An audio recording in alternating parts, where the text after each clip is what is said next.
La Asamblea escuchará un discurso del presidente de mi país, el excelentísimo señor Nayib Armando Bukele, presidente de la República.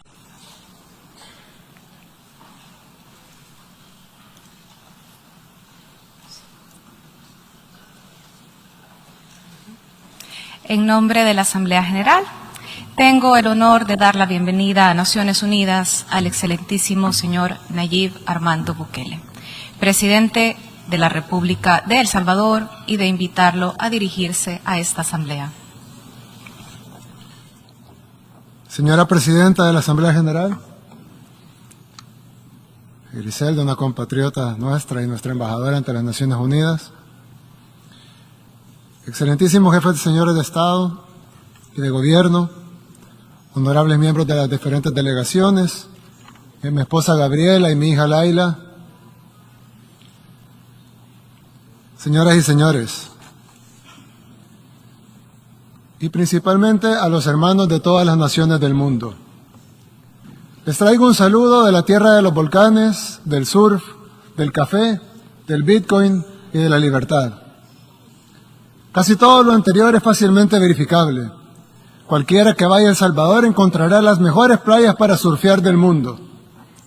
Volcanes por todas partes, un café increíble, podrá caminar con paz y tranquilidad por cualquier rincón de nuestro país y especialmente encontrará un pueblo unido luchando por su libertad.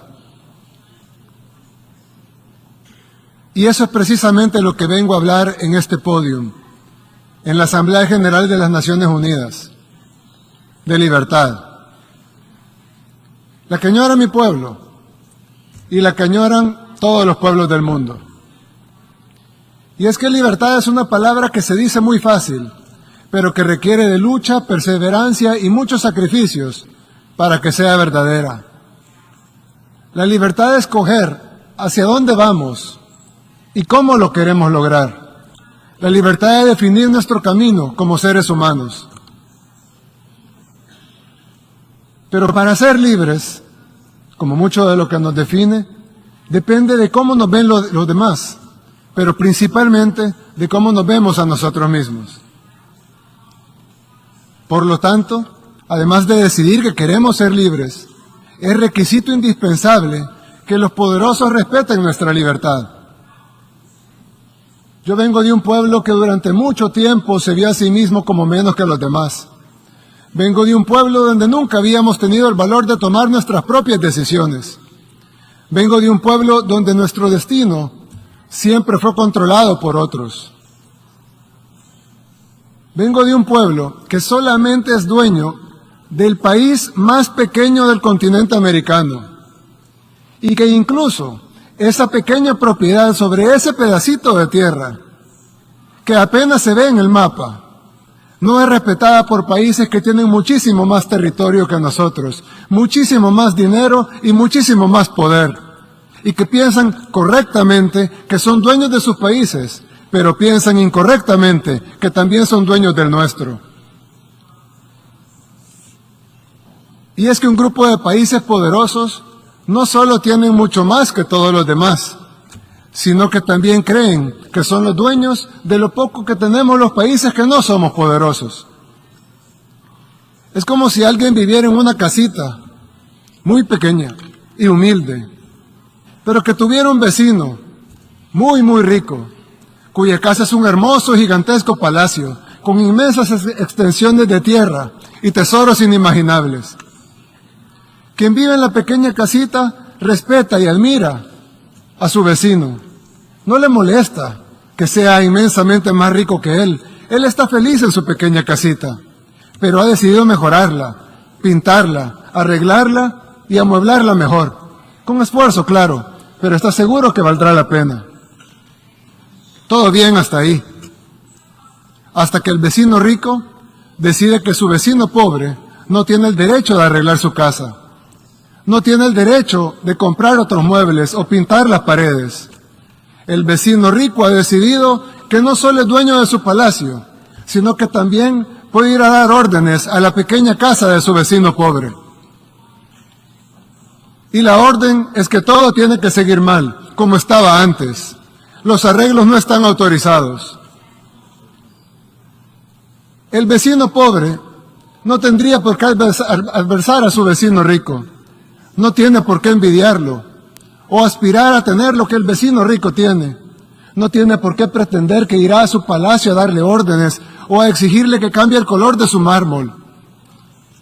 Pero el vecino pobre sí debe tener al menos el derecho de limpiar su casa, pintar sus paredes, cambiar sus muebles, sembrar flores en su jardín y cambiar su techo por uno que no tenga goteras y que lo proteja de la lluvia. Eso no puede molestar al vecino rico. Él no puede exigirle que vuelva a poner los muebles viejos, que corte las flores, que despinte las paredes, que quite el techo nuevo, que además le está funcionando para poner el techo viejo que había antes, con el agravante que ese techo con goteras nunca sirvió. El vecino rico no tiene ninguna autoridad para exigirle a su vecino pobre que regrese al pasado, porque no tendría por qué pretender mandar en casa ajena. En segundo lugar, porque ese vecino pobre ya intentó seguir las órdenes de su vecino rico y no le pudo haber ido peor. Y en tercer lugar, porque lo que está haciendo está funcionando por primera vez. ¿Por qué debería su vecino obligarlo a regresar a como estaba antes? ¿Con qué objetivo? ¿Para lograr qué? ¿Acaso no debería estar feliz que su vecino pobre esté un poco mejor que antes?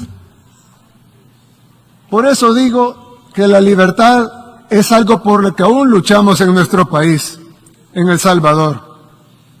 Porque si bien somos libres y soberanos e independientes en papel, no lo seremos de verdad hasta que los poderosos entiendan que queremos ser sus amigos, que los admiramos, que los respetamos, que nuestras puertas están abiertas de par en par, para comerciar, para que nos visiten, para construir las mejores relaciones. Pero lo que no pueden hacer es venir a mandar a nuestra casa. Y no solo porque es nuestra, sino porque no tendría sentido deshacer lo que estamos logrando. En poquísimo tiempo, El Salvador ha pasado de ser el país más peligroso del mundo, literalmente, el país más peligroso del mundo, a estar en camino a ser el país más seguro de América. Pasamos de ser un país para muchos desconocido, y los pocos que lo conocían por las pandillas, por los muertos, por la violencia, por la guerra. Pasamos de eso a ser un país conocido por las playas, por el surf, por sus volcanes, por su libertad financiera, por su buen gobierno y por haber acabado con el crimen organizado. Y esos logros que apenas empiezan y que se están consiguiendo en poquísimo tiempo, para nosotros son inmensos. Y tenemos el derecho a continuar en el camino de nuestro desarrollo. Por eso dije al principio que la libertad es algo por lo que aún luchamos, porque todavía necesitamos que se nos reconozca nuestro derecho a ser libres, a ser independientes de verdad.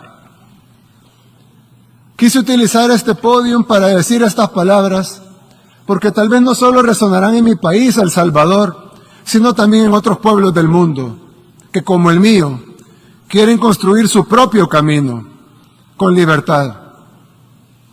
Unos podrán hacerlo antes, otros después.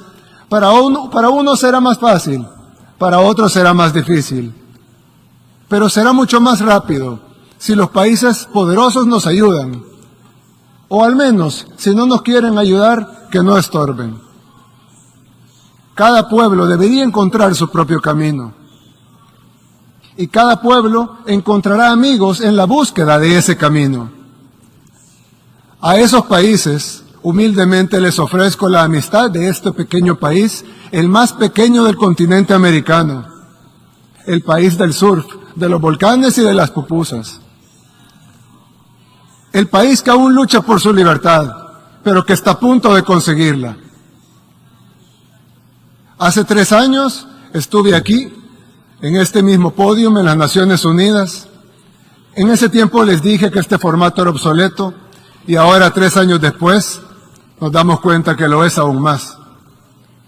Pero tal vez aún sirva de algo.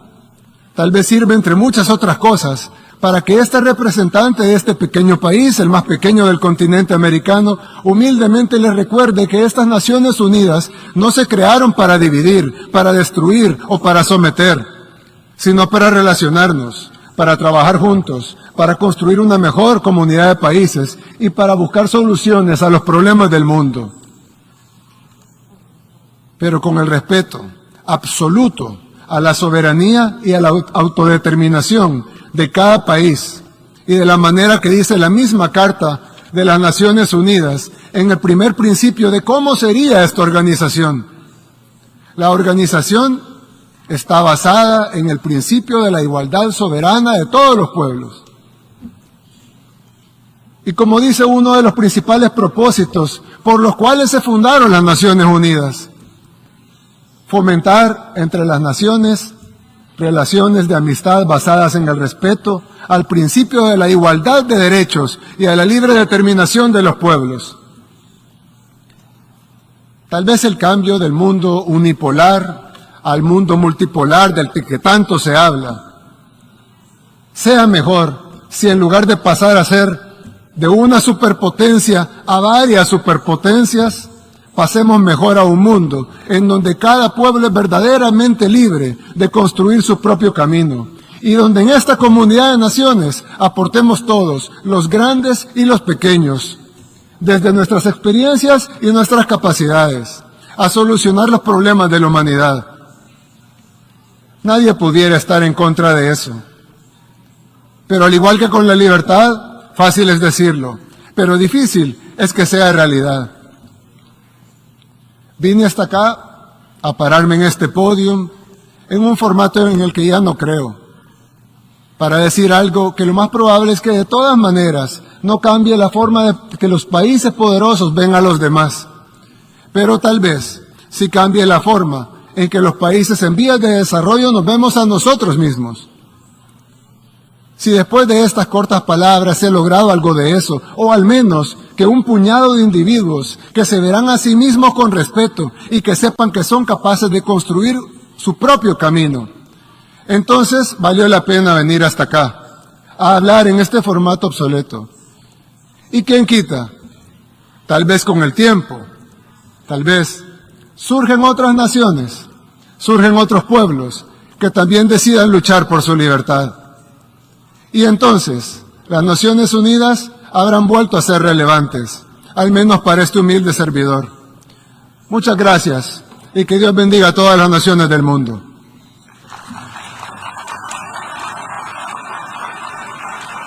En nombre de la Asamblea, deseo agradecer al presidente de la República de El Salvador la declaración que acaba de formular y pido a protocolo que acompañe a su excelencia.